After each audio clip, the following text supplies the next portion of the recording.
So the keyword of performance is a bit of a nice bridge to the next speaker, Erich Focht, because he is coming originally from a community which is famous of trying to squeeze out the last flop of performance out of the systems. That is, say, using, say, supercomputers for simulating quantum field theories formulated on lattice. But after his PhD, he then started at an early point of time to actually work for NEC. And that's where he is now head of a research and development group. And he is going to talk to us about programming heterogeneity. So welcome, Erich, and the stage is yours. Thank you for your introduction. Yeah, I'd like to speak about some the path we took for programming heterogeneity, especially with the SX Aurora Tsubasa platform in mind, but not only. And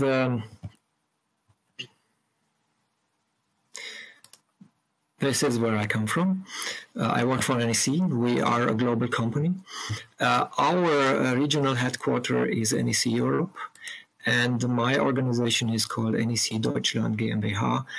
We care about HPC in Europe, Middle East, and Africa. Our portfolio is roughly this. We integrate systems, clusters, with x86 CPUs, GPUs, and the vector CPU SX Aurora, also complemented with storage and scalable appliances of various kinds. Our main target is to bring highest sustained performance to our customers, as the moderator already said. Thank you. These kind of servers are examples of what we actually integrate. This is a normal high-density 2U 4-node dual socket AMD EPIC Rome or Milan server. These are available with air cooling or direct liquid cooling for various types of GPUs, AMD, NVIDIA. We offer 4U PCI Express servers. These are air-cooled models. And for AI mainly, this is our DGX1 clone, so to say. This is an 8x A100 SXM4 server, again available with direct liquid cooling or with air cooling. And finally, in the HPC arena, we also focus a lot on offering our vector engine. It's NEC's processor. It is available in various form factors, from one VE in a tower PC up to 8 vector engines in 2U high-density direct liquid cooled rack mount servers. These vector engines are different from the vectors you normally encounter during your normal work. They are long vector units. They have 256 times 64-bit elements, so resembling the architectures by Seymour Cray, invented by Seymour Cray with Cray 1, 2, and so on. And of course, our architectures implemented in the Earth simulator and other SX machines. This 256 vector length is processed by a 32-way SIMD unit and combined with an 8-cycle deep pipeline. So it's a combination of SIMD and pipelining. This is the method of hiding latency. It is paired with huge memory bandwidth. These are some examples of installations. These setups usually have 5,500 or 6,000 vector engines installed. These are big setups. On the right side, you see Deutsche Wetterdienst, weather climate site for Germany, Jamstack, the Earth simulator site, which implemented now the 4th generation of a simulator with SX Aurora Tsubasa engines. This is how the card looks like. There are three instantiations of it: passive cooled for servers, active cooled for the workstations, and water cooled for high density servers, or direct liquid cooled. The processor itself is depicted here. You see in the top right corner an image where you can identify the 6 HBM2 modules. We were the first vendor implementing 6 HBM2s on the substrate. In the middle, there is the processing unit containing the HBM2 interfaces, a last level cache for vector units, which is a common vector cache with 16 megabytes capacity and 3 terabyte per second bandwidth. The HBM2s aggregate to 48 gigabytes of memory and the bandwidth of 1.53 terabytes per second. We have few cores, 8 or 10 cores, depending on the SKU. They are very powerful cores with 300 gigaflops double precision or 600 gigaflops single precision. And the performance of this system is moderate, I would say, because we aimed for a balanced system with a high byte per flop ratio. This is the vector engine card. It is a standard PCI Express card, full length, full height. On the lower left corner, you see a matrix of the SKUs that have accumulated over the time, so since 2018, with various memory bandwidths to capacity, to memory capacity options, 8 or 10 cores on 0.4 and 1.6 gigahertz frequency. The design of the CPU was with high sustained memory performance in mind. We have a high byte per flop ratio, as I mentioned, 0.62 for the VE20B. This is a well-balanced processor. And maybe as an answer to Jean-Marc Denis' talk yesterday, there exists a processor now today with 6% HPCG performance efficiency, and it's called SX Aurora Tsubasa. Another target of this processor was TCO reduction through low power consumption. The long vectors actually define in the ISA low power consumption because instructions can potentially handle 3 times 256 double precision entities and create 256 results with just one decode. There is also TCO reduction through increased productivity because they are simple to program, thus leading to simple code maintenance. The main way these processors were supposed to be programmed is the VE native mode, and this is the way how vector processors were programmed before. But because this is an accelerator card, it looks different. So VE native mode programs run entirely on the accelerator, on the vector engine card. The vector engine card is plugged into a x86 Linux server, and the vector engine operating system is actually managing the processes on the vector engines. A vector engine operating system is running as a daemon in user space on the Linux server.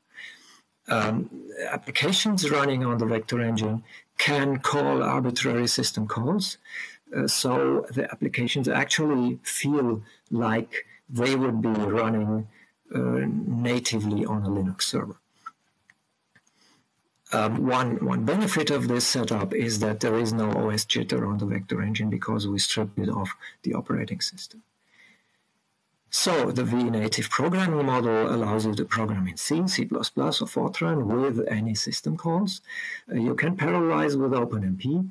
That means inside one vector engine, you'd have 6 to 8 processes with NUMA mode, half of them.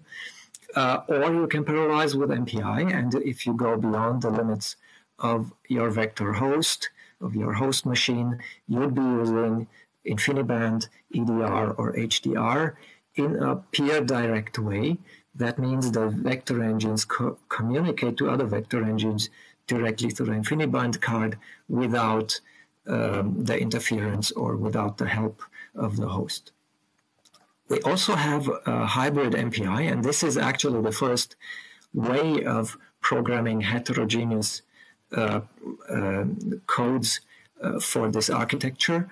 Hybrid MPI allows you to compile the same program for vector engine and vector host with NEC MPI and connect these processes into one MPI process. We use this a lot at weather sites like DWD or CheckMet, Cosmo, Icon, Aladdin, the usual programs, for I/O, for actually decoupling I/O from computation. That means the I/O is moved out into I/O server processes that run on either the vector host or on other x86 servers, scalar servers. But this is actually an accelerator, right? So while the code can be ported as if you would use it, as if you would be using a general purpose CPU, some functions won't vectorize, or some will have too short vector length running with poor performance. A remedy for this is called reverse offloading. So a native vector engine program can offload calls to certain functions that are then executed on the vector host. So the vector engine native program is using the vector host, the x86, as a scalar or I/O accelerator. And still, this is not accelerator programming. That's true. And if you want to run the main program on the vector host and offload vector engine kernels on the VE, like you do it with OpenCL or CUDA, there initially was no mechanism available for on this operating system-less device. So I wrote a prototype for this 3 years before the vector engine was released, and it ended up as a component called VEO, stands for VE offloading. Then last year, I rewrote this, and the core component now is Avio. What this does is what you'd be expecting it to do. It actually brings a layer into the system that allows you, that now is the core mechanism for accelerator style programming. It allows you to call vector engine kernels from a program running on the host. It was the tuning of this was motivated by a cooperation project with SUSE Institute in Berlin, where we wrote HAM, acronym for heterogeneous asynchronous messages, a heterogeneous infrastructure where the peers have no hierarchy. So the peers are kind of equals, no matter on which architecture they run. Avio is open source, like actually all of our system software. It's available on GitHub and has a pretty small API. Still, you need to code this API if you want to do offloading. The API is somewhat OpenCL-alike, with the difference that VE kernels use long vectors and OpenMP instead of a SIMD-style execution. Then there is something that facilitates porting CUDA programs to vector engine. It's called VEDA, Vector Engine Device API. It implements the CUDA driver API mostly. with some extensions, and with the core difference again that the device kernels are not SIMD kernels. They are kernels including SIMD loops inside and being able to be parallelized inside the kernel by OpenMP. There are further projects underway for simpler SIMD to SIMD conversion. We aim at bringing these two programming paradigms together, and I'm actually looking forward for that. LLVMs on SX Aurora is another topic, and LLVM-VE is a project we started in 2018. It's open source. It's now an unofficial compiler for SX Aurora. VE is marked as experimental architecture. We're upstreaming our work, and we aim for making this an official architecture in LLVM. The highlights of this are the use of vector intrinsics, then a modern vectorizer, an outer loop vectorizer called the region vectorizer. This is also the component bringing together SIMD and SIMD, and an experimental implementation of OpenMP target that we didn't have before. Another LLVM from NEC has popped up 2 months before. This is based on the proprietary NEC compiler technology. It's closed source, but is available as a module with the inner loop vectorizer, optimizing inner loop vectorizer of NEC. LLVM OpenMP target is a big topic for us because it simplifies a lot programming of heterogeneous codes. Basically, with pragma-omp target, you can mark a region which should be executed on another device, on the target device.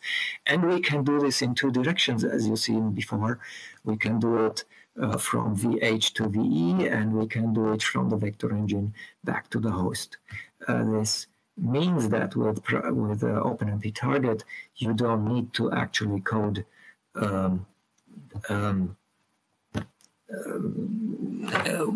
use the VO or VHCall APIs anymore. We verified this.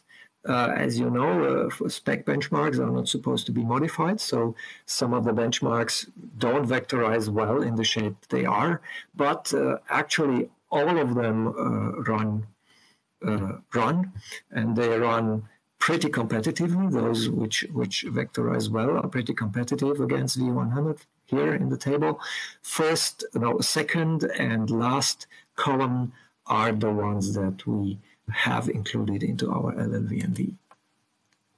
Beyond OpenMP target, there is SYCL, and SYCL has come to some fame since Intel adopted it in its one API as DPC++. And on the right side of this diagram, you see something called NeoSYCL. NeoSYCL is a project from Tohoku University with an implementation of SYCL for the vector engine. So we have this in an experimental way. It is only half integrated with LLVM. We look forward to move this forward and fully integrate the LLVM backend to it. Then we come basically to the state of things with heterogeneous programming. Well, for performance portability, we have OpenMP target that works for C, C++, and Fortran, but Fortran not yet because Flang is not mature yet in LLVM. We have SYCL. SYCL, of course, doesn't support Fortran at all. And the question is this simple enough for scientists developing applications? So if you are a computer scientist and are following C++ standard evolution, you know this is actually quite a pain.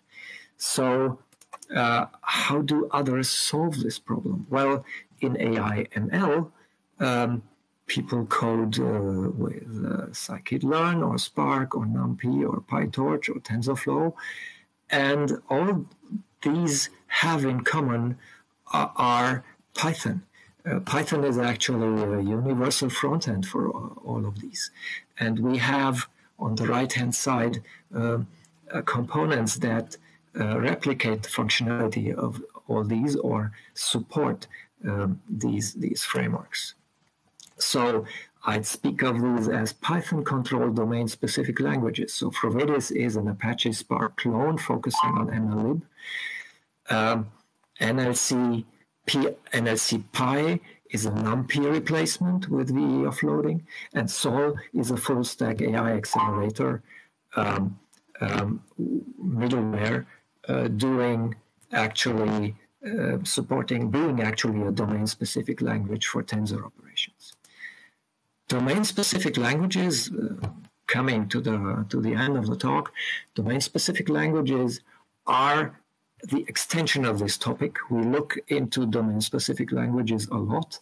This was one of the main reasons why we were looking very intensely into LLVM. So we are interested in DeVito, PyStencils, of course, Sol, XSLang, but there is one framework which is a framework for building DSLs, and we cooperate with a group doing this. Currently, the biggest target for this is a current project on weather and climate DSLs, which is very interesting.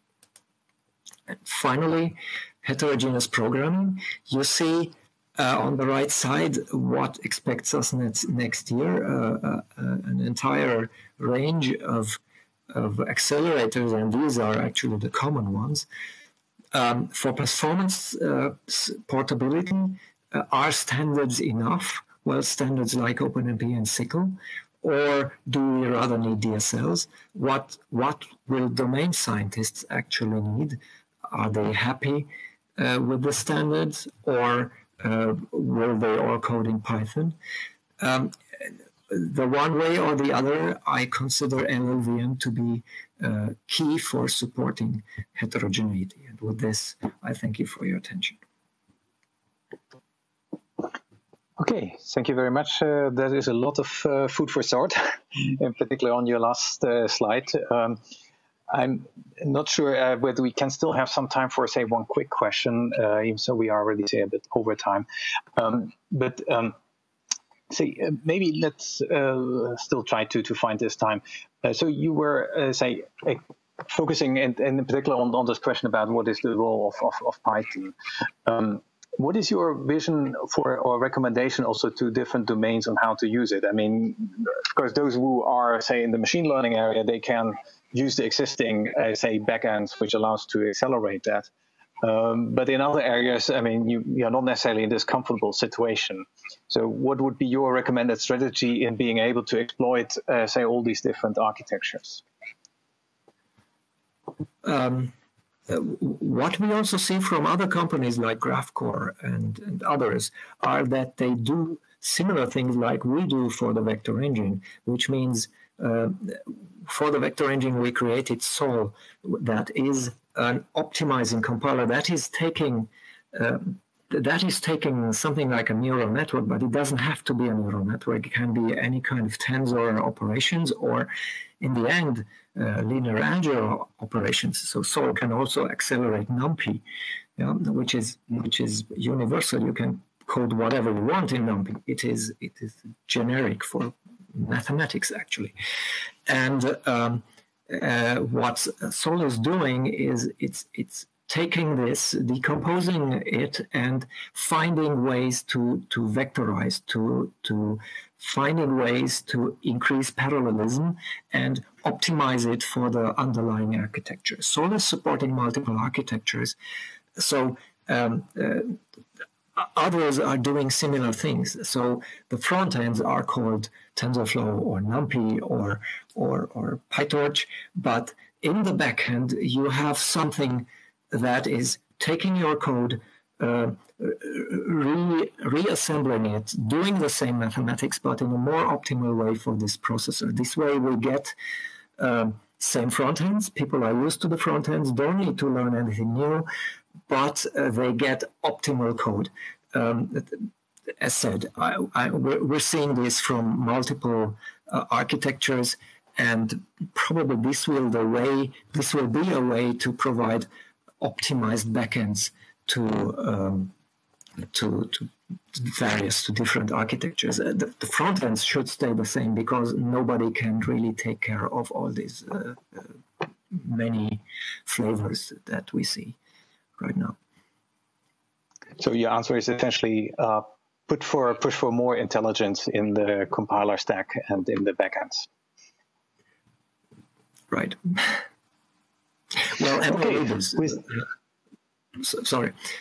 MLIR, for example, is one path towards this. Yeah, if you want a keyword.